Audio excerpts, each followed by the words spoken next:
Parabéns, igreja, por mais um ano de vida e parabéns, pais aqui presentes e também os pais na internet. Que Deus os abençoe nesse ministério tão importante que é ser pai. Nós queremos abrir nossas Bíblias no texto que encontramos em Hebreus capítulo 3, os versículos 1 a 6. Vamos acompanhar o texto então em Hebreus 3, os versículos de 1 a 6. Hebreus capítulo 3, os versículos 1 a 6. Lá nós lemos: portanto, santos irmãos, participantes do chamado celestial, fixem os seus pensamentos em Jesus, apóstolo e sumo sacerdote que confessamos. Ele foi fiel àquele que havia constituído, assim como Moisés foi fiel em toda a casa de Deus. Jesus foi considerado digno de maior glória do que Moisés, da mesma forma que o construtor de uma casa tem mais honra do que a própria casa. Pois toda casa é construída por alguém, mas Deus é o edificador de todos, de tudo. Moisés foi fiel como servo em toda a casa de Deus, dando testemunho do que haveria de ser dito no futuro. Mas Cristo é fiel como filho sobre a casa de Deus. E esta casa somos nós, se é que nos apegamos firmemente à confiança e à esperança da qual nós nos gloriamos. Estamos fazendo essa sequência de pregação sobre Hebreus, e como a carta já diz, Hebreus, essa epístola era dirigida aos crentes hebreus, aos crentes judeus. Então, especialmente os judeus que se converteram ao Senhor, essa carta foi dirigida a eles. E esses crentes hebreus, crentes judeus, estavam passando por uma crise. São duas coisas principalmente que incomodavam esses crentes hebreus. Primeiro incômodo que eles tinham é que, como Jesus, que seria o Rei dos Reis, o Senhor queria instituir o reino de Deus, como é que esse homem de toda glória vai morrer numa cruz? Eles não entendiam isso. O grande homem, o Filho de Deus, deveria ser glorificado, mas ele morre numa cruz. Isso deixou eles bastante decepcionados, porque eles esperavam outro tipo de reino. E a segunda causa que estava realmente desanimando esses crentes judeus era a perseguição. Por causa da fé que eles tinham em Jesus, eles eram rejeitados pelos seus irmãos judeus, porque agora criam em Cristo o Messias e por isso sofriam de perseguição.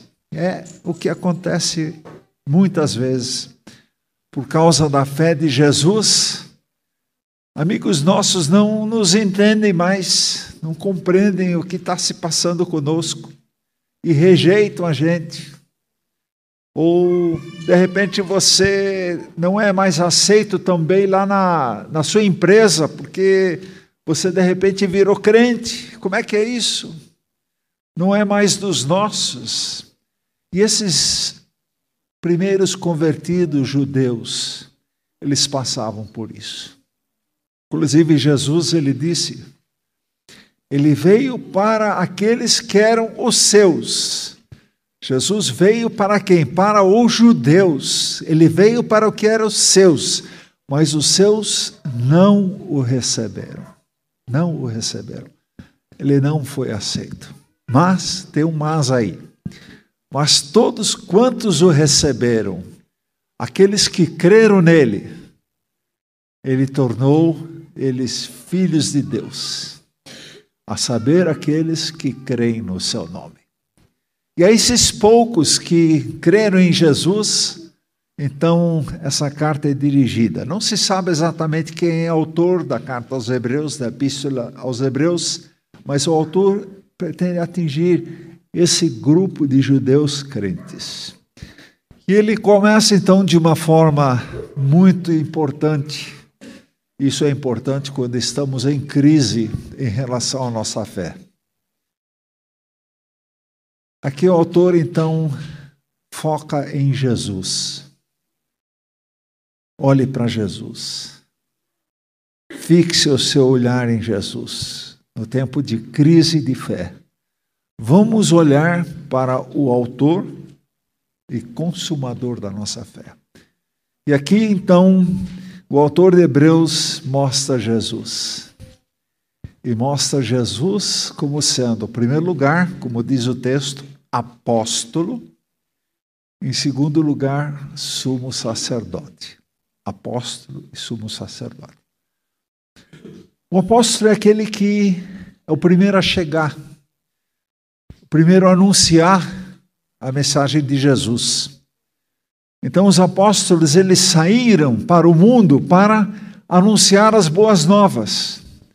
E os apóstolos muitas vezes eram aqueles que fundavam as primeiras igrejas em lugares que ainda não tinha cristianismo. E os apóstolos então iam para levar a boa mensagem. E o autor de Hebreus aqui chama Jesus de apóstolo, aquele que vai trazer as boas novas. E de fato Jesus trouxe a melhor mensagem do mundo, a melhor mensagem que pode nos alcançar, que é o que? A mensagem do perdão dos nossos pecados, é a mensagem da salvação e da vida eterna. Esse foi o apóstolo que o autor chama o apóstolo.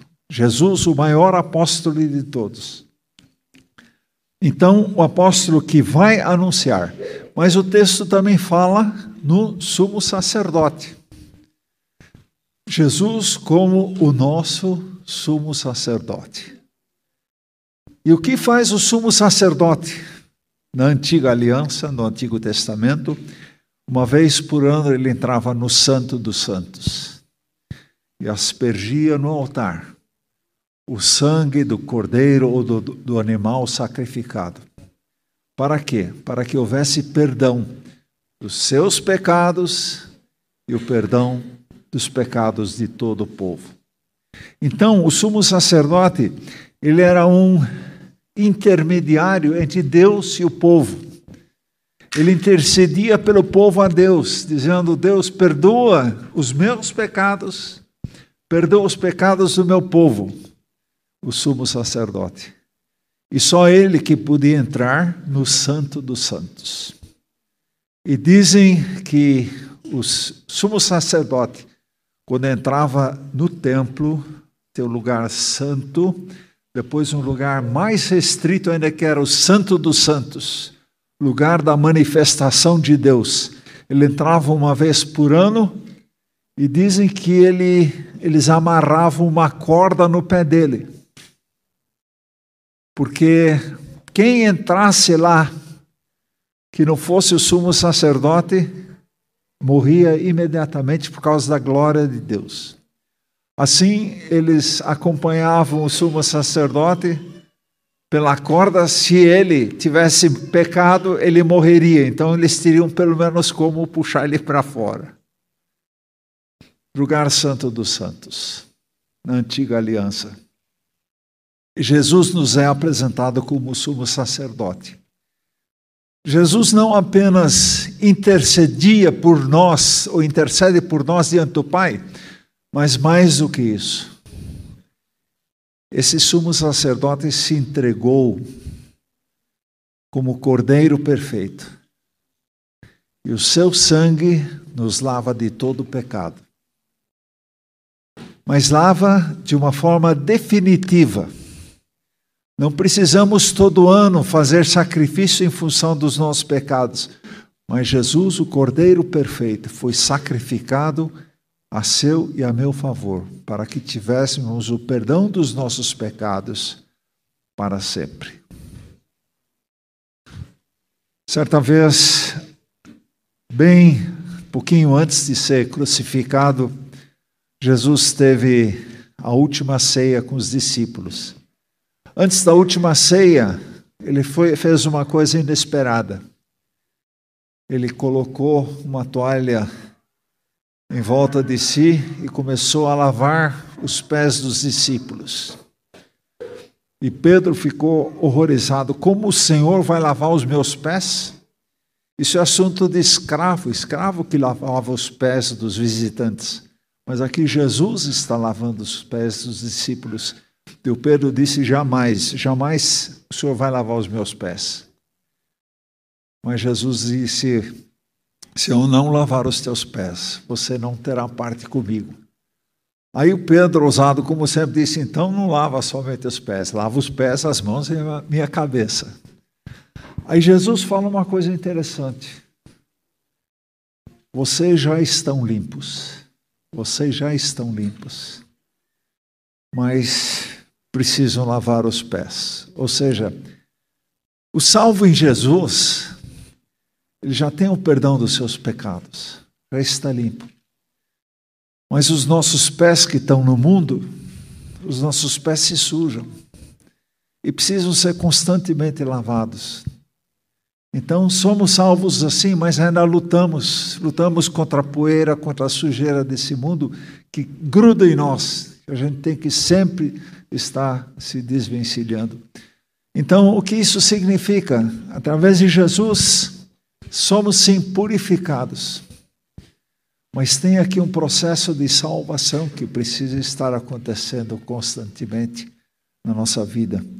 E Jesus é esse sumo sacerdote que intercede por nós e que foi Ele mesmo sacrifício para que pudéssemos ser salvos, pudéssemos ser limpos, mas ainda precisando lavar regularmente os nossos pés.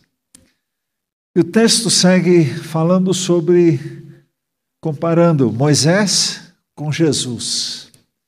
E aqui a gente tem que entender que, lá em Hebreus, aqueles judeus, eles tinham como grande líder, como aquele que fez o trabalho de redenção do povo, tirando o povo do Egito, tinham Moisés como grande líder. E agora esses crentes judeus estavam tendo que trocar. Quando eu digo trocar, é trocar de posição. Colocar alguém que era superior a Moisés. E é um trabalho difícil para quem sempre achou que Moisés era o grande Salvador. Agora, eles assumem na vida deles que Jesus, na realidade, é superior a Moisés. Porque assim como Moisés tirou o povo do Egito, libertou da escravidão do Egito, agora vem Jesus, que definitivamente liberta das forças do pecado e traz uma nova vida para todo aquele que nele crê. E o autor então começa a mostrar, gente, Moisés sim foi um grande líder, mas Jesus está acima de Moisés. Jesus está acima de Moisés. Ele realmente foi aquele enviado especial, aquele que realmente fez uma obra muito superior a Moisés. E aqui Moisés, ele é também chamado como aquele responsável por toda a casa de Deus. Moisés foi responsável por toda a casa de Deus. E quando no texto fala casa aqui, temos que associar casa à família. Então Moisés foi responsável pela família dos judeus. E ele libertou a família dos judeus da escravidão do Egito. E agora Jesus, ele também é chamado aqui como aquele que cuida da casa de Deus. Mas dessa vez em Jesus não são apenas os judeus, mas a coisa se expande para todo mundo. E Jesus é responsável pela família de Deus. E quando pensamos família de Deus, são os judeus e os gentios, que isso inclui a gente também. Então Jesus, ele é superior a Moisés, pela obra que realmente atinge toda a família de Deus, atinge realmente a todas as pessoas. Mas Cristo é fiel como filho sobre a casa de Deus, e esta casa somos nós. Se é que nos apegamos firmemente à confiança e à esperança da qual nos gloriamos. Então, Cristo está sendo fiel à sua família e continua sendo fiel à sua família, que a Bíblia diz que somos todos nós. E aqui é importante a gente lembrar de um fato. No Antigo Testamento, havia apenas um povo que prestava culto a Deus, que era o povo hebreu. No Antigo Testamento, existia apenas uma cidade onde se adorava a Deus, que era Jerusalém. E também no Antigo Testamento havia uma hierarquia que permitia você adorar a Deus. E eram justamente os levitas, os sacerdotes e o sumo sacerdote. Então, sem um povo, sem uma cidade e sem uma hierarquia religiosa, não havia condições de adoração a Deus. Não havia condições de perdão dos pecados. E aí entra Jesus na história. No Novo Testamento, acontece aqui uma grande expansão, uma grande inversão, onde Jesus forma um novo templo, forma um novo local de adoração. E aonde que é esse local? Esse local é invisível e você e eu somos o quê? Pedras vivas desse templo espiritual. E você e eu somos parte do templo, do novo templo, onde Jesus é a pedra angular. Então, não existe mais um povo onde há adoração a culto, mas começa um processo de descentralização. Sim, os judeus continuam como povo de Deus, mas o povo de Deus se expande. E em Apocalipse nós vemos pessoas de todas as tribos, raças, de todas as nações, de todas as línguas, fazem parte agora do povo de Deus. Como Cristo expande a salvação para o mundo todo. Então, adoração não acontece apenas em uma etnia, mas também em muitas outras pessoas de todo o mundo. E não existe mais apenas um sacerdócio, uma hierarquia com a qual você vai chegar a Deus. Mas cada crente se torna um sacerdote. Ou seja, cada crente tem acesso a Deus diretamente. Você não precisa mais de intermediários. Você não precisa mais de falar com o sacerdote para que o sacerdote fale com Deus e responda depois para você. Não. Você, como crente no Senhor Jesus, selado pelo Espírito Santo, você tem acesso a Deus. Você pode falar diretamente a Deus. E então não dependemos mais do templo, da reunião do povo de Deus, mas Jesus dá uma nova perspectiva, onde 2 ou 3 estiverem reunidos, lá estarei entre eles. Então vejam como a obra de Cristo é grandiosa, como se expande e como mudam completamente os conceitos de adoração. E Hebreus aqui mostra justamente aos primeiros crentes judeus a obra maravilhosa de Cristo. E assim, o que tem me impactado pessoalmente nesse estudo de Hebreus, Não sei o pastor Lucas, pastor Sheide, mas a gente começa a ter os nossos olhos voltados novamente para a grandeza de Cristo, para a maravilha de Cristo, para a obra impressionante de Jesus Cristo a nosso favor. Cristo fica grande de novo diante desses fatos todos e diante dos nossos olhos. E o que tem a ver a Igreja Evangélica Livre, com seus 65 anos, o que tem a ver com isso? Nós somos justamente parte do projeto de Deus, de descentralizar, de não sermos apenas uma etnia. E começamos no Brasil como uma etnia entre os alemães, os cultos eram em alemão.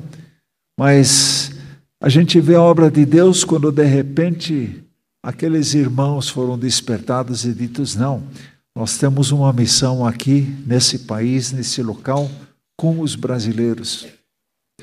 E hoje, sem dúvida, a grande maioria dos nossos membros são brasileiros.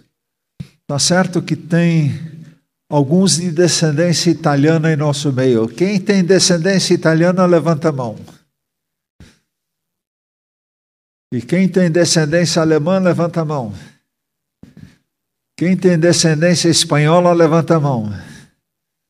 E quem tem descendência chilena, levanta a mão. Olha só, um banco inteiro lá. Que coisa bonita. Toda raça, tribo e nação.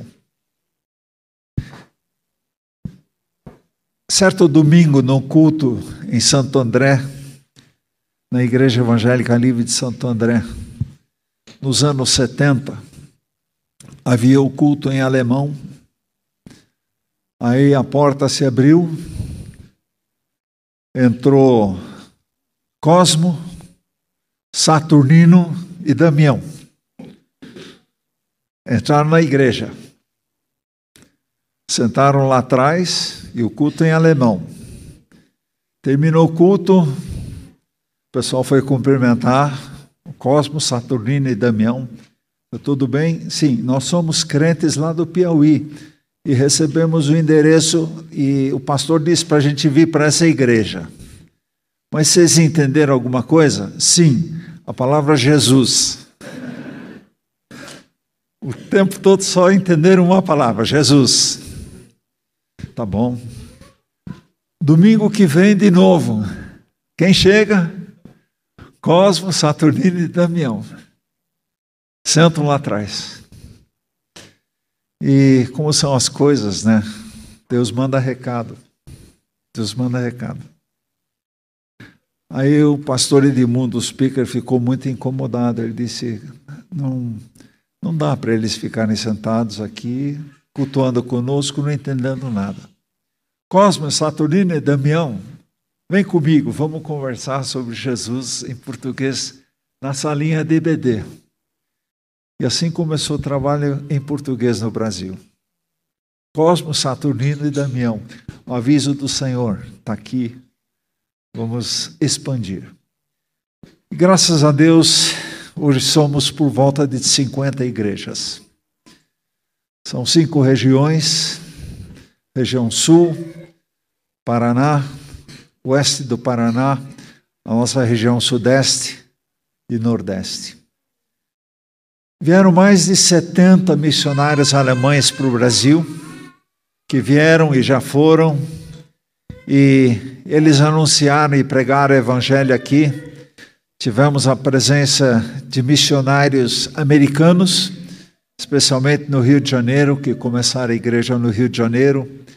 Tivemos até um casal de missionários do Japão, da Igreja Evangélica Livre do Japão, que estiveram conosco, a Kio e a esposa. E então Deus começou a expandir a obra. Mas chegou um momento em que, graças a Deus, também os irmãos reconheceram. Recebemos tanto de fora, agora é nossa vez. E a nossa declaração de propósitos aqui é bem clara, né? Fazendo discípulos a partir de São Paulo até o mundo inteiro. E, amados, apesar de igrejas pequenas, hoje podemos ter 26 missionários no exterior. Não é uma bênção? Recebemos, mas agora é hora de nós irmos. E, quem sabe, nós como igreja, sozinhos, não teríamos condições de sustentar muitos missionários fora. Mas como grupo de igrejas evangélicas livres, o trabalho missionário, ele anda. E graças a Deus por isso. Deus está fazendo a obra e começou, graças a Deus, de uma forma tão simples. E eu gostaria de finalizar essa parte lembrando daquilo que nós fomos, para lembrarmos daquilo que Deus espera de nós. 65 anos, amém. Mas quanta coisa ainda Deus tem para nós. Quantas coisas ainda para realizar. Quantas pessoas sem Cristo. O desafio continua. Amém? Parabéns, igreja. Vamos continuar caminhando o caminho que o Senhor nos tem proposto. E antes de terminar, eu gostaria ainda de falar com os meus amigos pais. Você que é papai, você que tem filhos, e pensando no nosso texto, Moisés foi constituído, como diz o texto, sobre a família de Israel. E foi Moisés que conduziu o povo para fora do Egito. Foi Moisés que orientou o povo nesse tempo todo de caminhada, de peregrinação, até chegarem na terra prometida. E de certa forma podemos associar a nossa função como pai. Aquele que é chamado sobre a família que Deus te deu. Você é chamado para ser, em primeiro lugar, sacerdote. Em segundo lugar, também o grande exemplo para a sua família. A condução espiritual é a nossa responsabilidade como pais. Nós temos responsabilidade pela condução espiritual da nossa família. Igreja não é assunto só da mamãe. A mamãe que leva as crianças para a igreja, a mamãe que leva as crianças para a EBD. Mas, em primeiro lugar, diante de Deus, nós somos responsáveis pela condução espiritual da nossa casa. Segundo lugar, papai, o jeito como você trata mamãe vai impactar definitivamente os casamentos dos seus filhos. O amor do marido pela esposa vai ter um impacto direto sobre o casamento dos seus filhos. E aquilo que falamos para as nossas crianças fica gravado no coraçãozinho delas. E como é bonito a gente ver o exemplo do pai que ama a sua esposa, que ama a mamãe, e que juntos formam esse lar, essa segurança. Como já dissemos, estamos muito preocupados com o Brasil. De cada 2 casamentos, em um a separação. É o que? É 50% hoje a chance de um casamento dar certo. Esse não é o projeto do Senhor. Realmente o Senhor tem um projeto. E aqui o homem tem uma responsabilidade fundamental. O homem não ama espontaneamente que nem a mulher. Mas o homem, ele tem que tomar uma decisão séria na vida. Eu vou amar a minha esposa. E amar para o homem é uma decisão. E vamos lembrar que Deus é amor. A essência do casamento, portanto, é Deus. E quando Deus faz parte do casamento, realmente as coisas mudam, as coisas são transformadas e as crianças são abençoadas. Concluindo, vamos agradecer pelo exemplo de Moisés. Vamos louvar ao Senhor pelo exemplo de Jesus. E que a gente possa estar vivendo realmente esse conceito bíblico de família. Amém? Que Deus abençoe os pais em nosso meio e também nos abençoe como igreja que está fazendo aniversário de uma forma muito especial nesse dia e nesse novo ano. Amém?